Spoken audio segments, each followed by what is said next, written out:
এখানে গণেশ ও কার্তিকের শ্রেষ্ঠত্বের পরীক্ষার একটি জনপ্রিয় পৌরাণিক কাহিনী তুলে ধরা হয়েছে। গণেশ ও কার্তিকের বিশ্ব পরিক্রমার কাহিনী। একদিন শিব ও পার্বতী ঠিক করলেন গণেশ ও কার্তিকের মধ্যে কে শ্রেষ্ঠ তা প্রমাণ করবেন।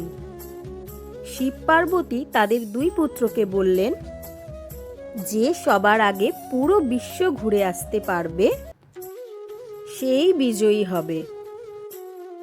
কার্তিক তৎক্ষণাৎ তার বাহন ময়ূরে চড়ে পৃথিবীর পরিক্রমায় বেরিয়ে পড়লেন।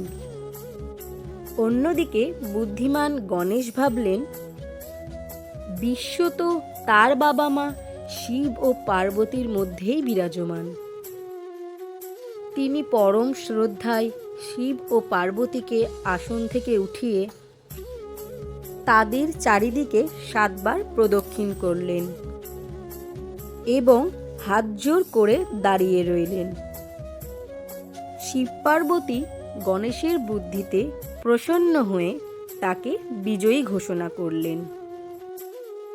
কার্তিক ফিরে এসে দেখেন গণেশ আগেই জিতে গিয়েছেন। সুতরাং এই কাহিনী আমাদের শেখায় যে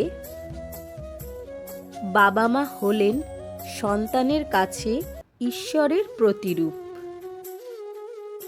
ধন্যবাদ। আরও নতুন নতুন পৌরাণিক কাহিনী জানতে হলে